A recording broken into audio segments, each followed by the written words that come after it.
Good morning, Toma, and good morning, Ibrahim. Abuja is fine. Oh, yeah. Just the heat.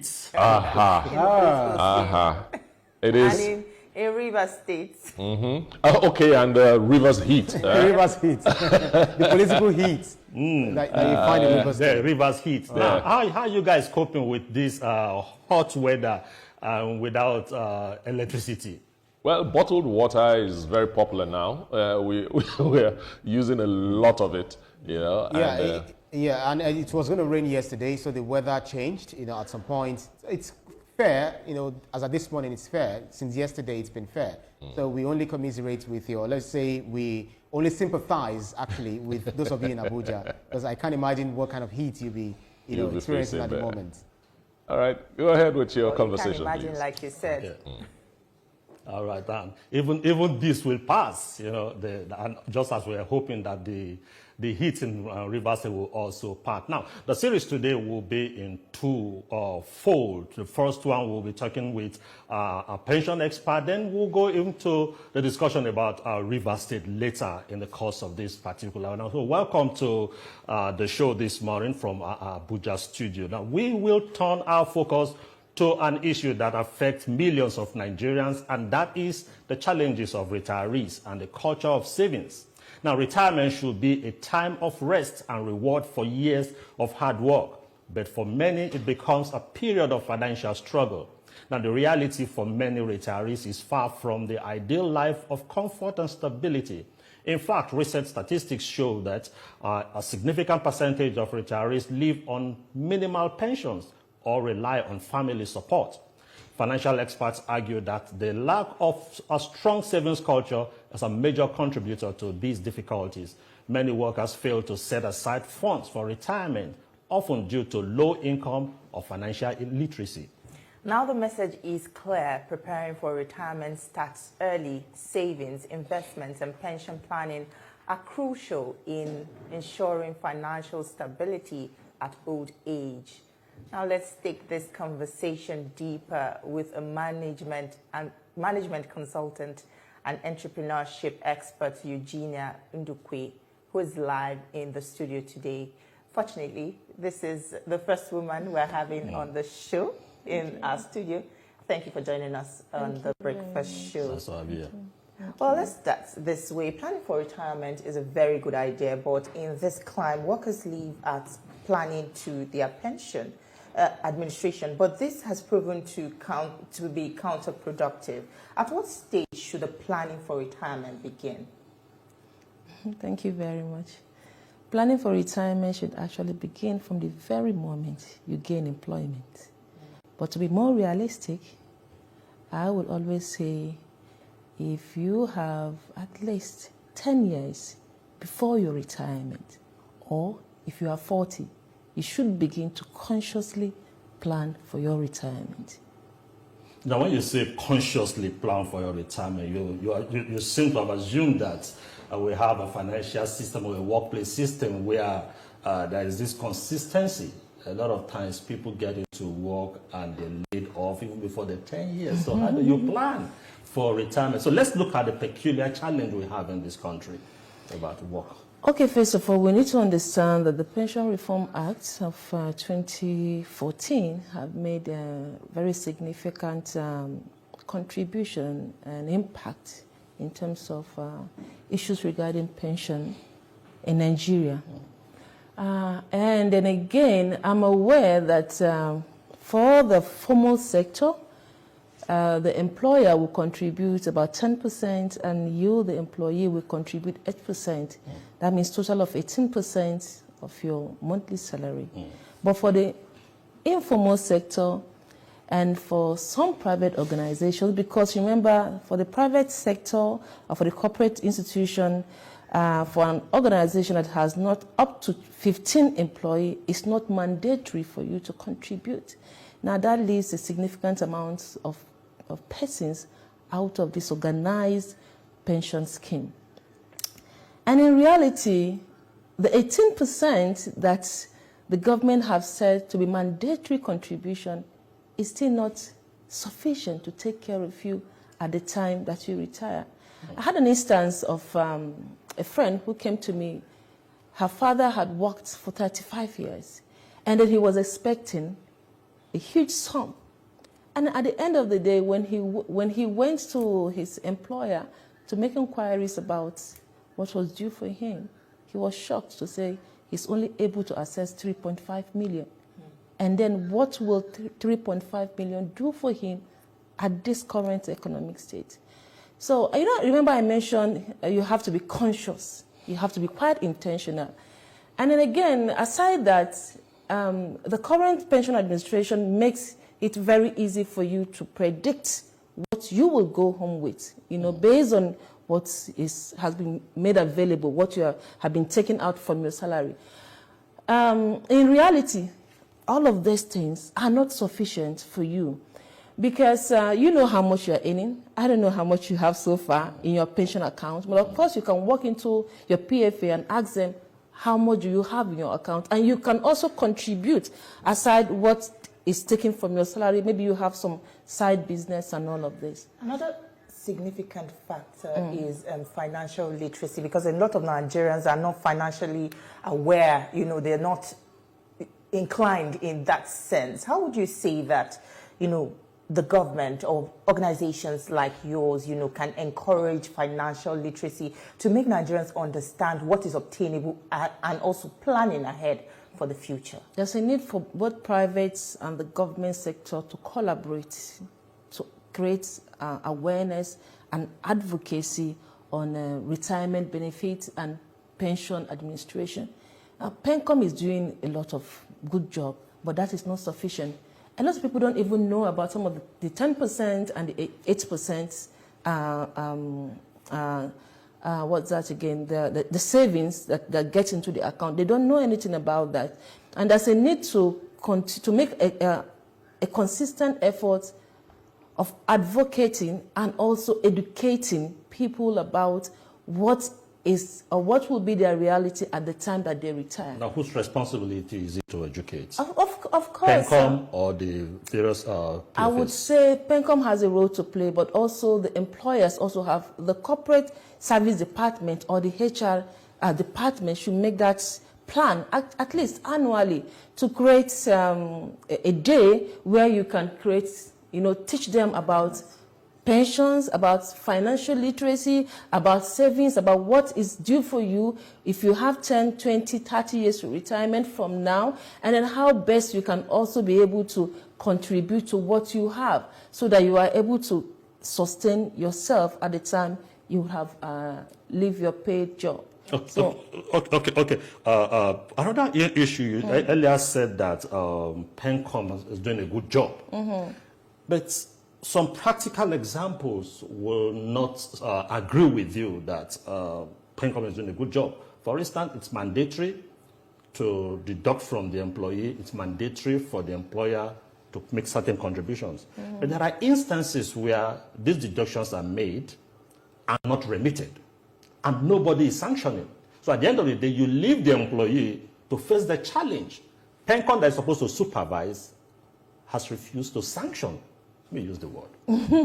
When you say refuse to sanction, remember it's a collective responsibility, both the employer, the employee, and the regulator. The first thing is that I, the employee, I have access to first of all know who my PFA is. I have my account number. I can walk into any PFA, any PFA of my choice, of course, to say, okay, this is the pension fund administrator that I want to manage my retirement savings account. Or I can, if the organization has made provision for me, in all of this, you can work. You don't have to wait until when you retire, when the issue have accumulated, and then you can start your agitation. You can go even now, right now, walk into your pension fund, and then find out what the issue is. And the PENCOM is an open institution for aggrieved pensioners, for aggrieved workers, for institutions who felt that their money have not been remitted for some time. So I think currently, to an extent, I know that the PENCOM might have their own challenges, but we cannot fault them entirely, because if you don't know what you are expected to do, you can't come back to your teacher to say your teacher didn't teach you very well.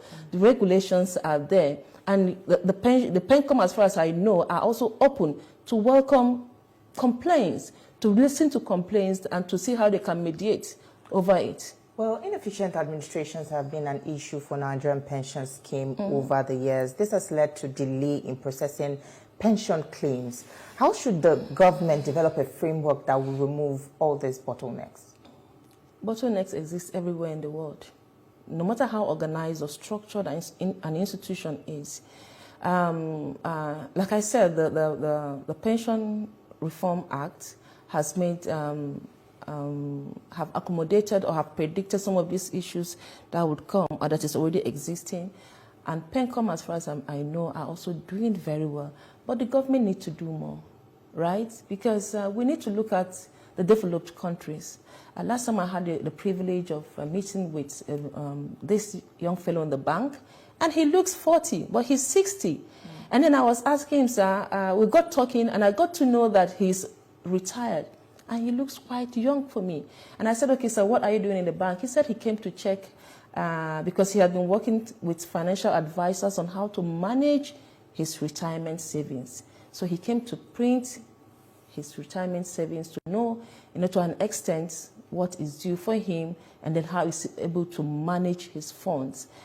For me, that shows you a man who is, first of all, knowledgeable, who understands that this is what he's supposed to do. And secondly, it shows also that the system is well organized. Now, the government needs to borrow a leaf from developed countries in terms of pension administration, in terms of pension policies. And we also need to look at our own current issues, because we have serious issues. Just imagine someone who had worked for 35 years and going home with maybe 7,000, 20,000, 15,000, even 50,000 at retirement. What is that money supposed to do? Is it supposed to pay for his light bill? To pay for his medicals? Or to feed him and his wife? Assuming that he has been able to train the kids and he's just himself and the wife. So these are realities that the government needs to come to terms with and then find a way. And of course, I know there's a need to further expand what is already on ground to come to terms with the realities Nigerians are facing. The government have a lot more to do. Okay. And what kind of collaboration do you have with PENCOM, pensions administrators and others? Because they will need your expertise. But before you answer that question, we'll take a quick commercial break now. Okay. Don't go anywhere. We still have more for you on the program. Stay with us. We'll be right back. Life is politics. If you want to become something, become a child again. Why be a patient? If you must worry, then worry about winning. Why worry about germs? When you come home, bring tales and stories. Why bring in germs? Shield your families from germs. When Dettol is a part of every household bucket, then you and your family can stay protected from up to 100 illness-causing germs. Everyday use of Dettol keeps my loved ones protected. At break time, when my champ needs to keep going, he's going to need his favorite snack, containing calcium, iron, and fiber. Milo Snacks, snack of future champions. Milo! Life is politics. In Nigeria, almost every part of our lives is touched by the politics we play. Governance, legislative matters, the economy, security, foreign affairs, internal affairs. Have a feel as strategic plays in the political space determine how we live in Nigeria. The players.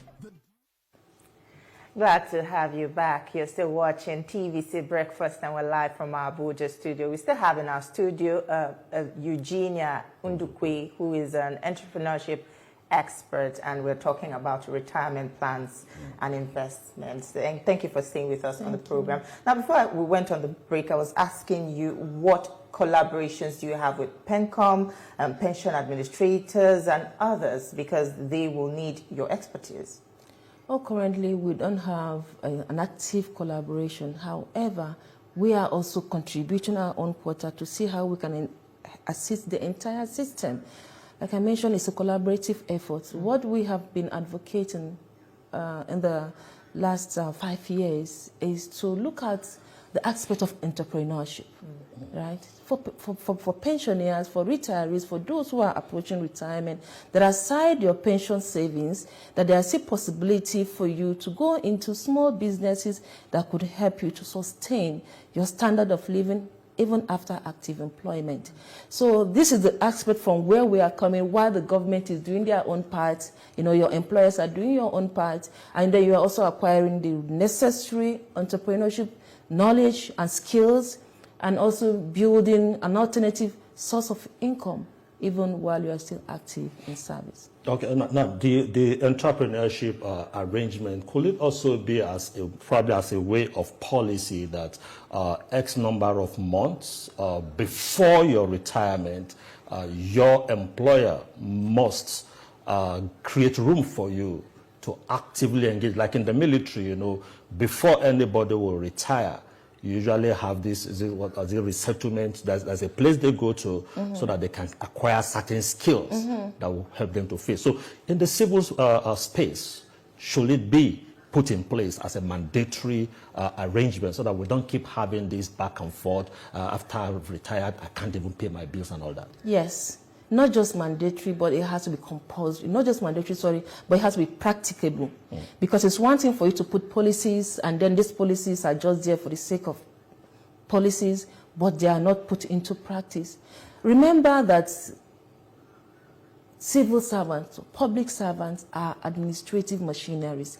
They are not business people. So even when you give them access to 25% of their retirement savings and you expect them to go and start business, at the time they retire, it's a bad phase for you to go and start something new entirely. So it's very important that at least 2 years, the government needs to make it mandatory that at least 2 years before your retirement, before, even if you are intending to go into voluntary retirement, not that you have gotten to the age of retirement, that you inform us 2 years before then, and then you begin to make necessary plans by undertaking relevant programs that empowers you to go into business, because business is very dynamic. And remember, you are competing with young, dynamic, innovative people on the same business scale. So it's not going to be easy for them, but the government must take a proactive measure to ensure that aside policy formation, that implementation of that policy is driven to the core. Well, thankfully, we no longer see those scenes of old citizens lining up to get their pensions, but there are still challenges, like you've rightly admitted. However, there's a need to define the retirement objective, lifestyle, travel, financial independence, investments. Many of these advice are not provided, apart from saving up for retirement. So what is, being put in place to ensure that, people that are, workers are well educated about, planning for the rainy day? Okay, now, I know for sure that lots of institutions make provisions for normal trainings, but I'm aware, aside what we are currently doing, we have the National Pre-Retirement Summit, and this summit is actually designed to help people who are interested in planning for their retirement to come to access the relevant knowledge, skill, network that they would need to make informed retirement plans and informed financial decisions. And they must take platforms like this very, very serious, because all of this knowledge, you cannot acquire them from the little training that you get from your institutions. But platform like this gives you a broader opportunity, because you'll be meeting with people like minds, from other sectors. You're going to be meeting with industry vendors, service providers, equipment providers, and here you can now meet one-on-one with even financial experts to talk to you, to engage with you, to have a one-on-one mentorship session that would help you to make informed financial decisions and also help you in your retirement planning objective, because retirement planning is very critical. It's not something you're just going to do one day, and it's not something you sit down in your home and you're ready. You need to engage, you need to go out, you need to network, you need to meet with the right resources, with the right people to be able to guide you and mentor you into making sustainable financial decisions. Now, sometimes the challenges retirees face is not entirely because of poor contribution. Sometimes also it's because of the way the fund has been managed. I'm talking about a lot of corruption in the system. And that's an issue that must be dealt with, because you've made your contributions, and the person is not getting what is due him because certain individuals, certain structures are in place. How do we deal with that aspect to restore the confidence? Well, like I said, I try not to get myself involved so much with the irregularities in the system. However, I know PENCOM are doing quite well, but I also know there are lapses. And the Pension Reform Act have made provisions and have also more like predicted some of the issues you have mentioned. I have a lot of confidence in the current woman heading PENCOM. And I can tell you, if you have any grievances, if you have any issues as a pensioner or as a civil servant, you can work in there. But if your issues are not taken very serious, then you can meet civil societies, right? And they can be your voice and they can help advocate for your issues. But corruption, you can't take it away. Well, there's also a need for psychological support also, because most of these people do not look forward to retirement. It's like a death sentence for them. And we have seen situations where shortly after they retire, most of them become redundant and they even die. How do we help people to look forward to retirement? Yes, staying actively engaged. That is actually what you're saying. The issue here is that yesterday I had the opportunity. I was teaching a session at TCN for their staff, and then I realized some persons don't care about, when you talk about retirement, to them it's like, it's not to my class, it's not for people like me, right? They have so much confidence in what they have currently, but they have forgotten that the current life cannot be the same lifestyle when you retire, because you are earning. At the end of the month, I'm sure you know something is coming into your pocket. But at that time, even you know what is coming to you, you are very much aware that what is coming to you is not going to be sufficient to take care of at least 20% of your basic needs, right? So the best option for you is to find some other things that you could do. Why I'm saying this is that it still takes you down to entrepreneurship, because starting a small business help keep you active. Volunteerism help keep you active. And then aside that, consulting for experts, retired experts. I was advocating last time during a session like this for commission for retired experts. The government can set up a commission where those who have retired from the system, but they are still very active mentally, will come and then contribute. They form more like a think tanks, contribute to critical issues that requires expert contribution just to help support the country. And this kind of engagement can help them to remain active in system. You know, if you fail to be active, aside the fact that you have a lot of money in your bank account you can rely on, then you are calling for aging, sickness, and so many other things. That is usually the practice. Still talking about literacy and the need to properly educate the Nigerians. How about an aspect where the mandatory contribution, everybody knows about mandatory, they take from my salary, they contribute on my behalf. Yes. I thought there's another way that you can make deliberate contribution towards it outside the official. That is it not possible? Because, like you said, possible. Whatever you've contributed might not be able to take care of you. Yes. So how about harping on the aspect that, look, you can make consistent saving towards your retirement? Yes, like I said, the Pension Reform Act of 2014 made that provision available. You can walk into a PFA, they are just like banks, normal banks, and make your deposits. But many don't know this. Yes. So this is where the issue of advocacy and literacy, pension literacy or financial literacy, need to be organized by the HR department, the corporate services department, and also PENCOM. It should be a collective responsibility of the employer and the regulator. There's a need to inform or to educate or to let employees know that they can walk into their PFAs and then deposit.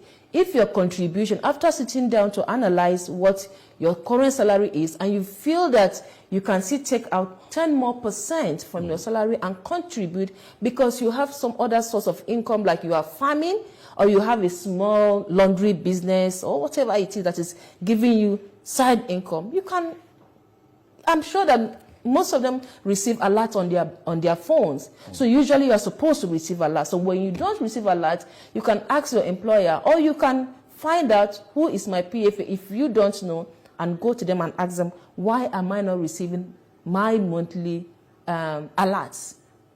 I don't know if you get that. Yes, so that would be very helpful. And the issue of working in to make contributions, we need to emphasize on that.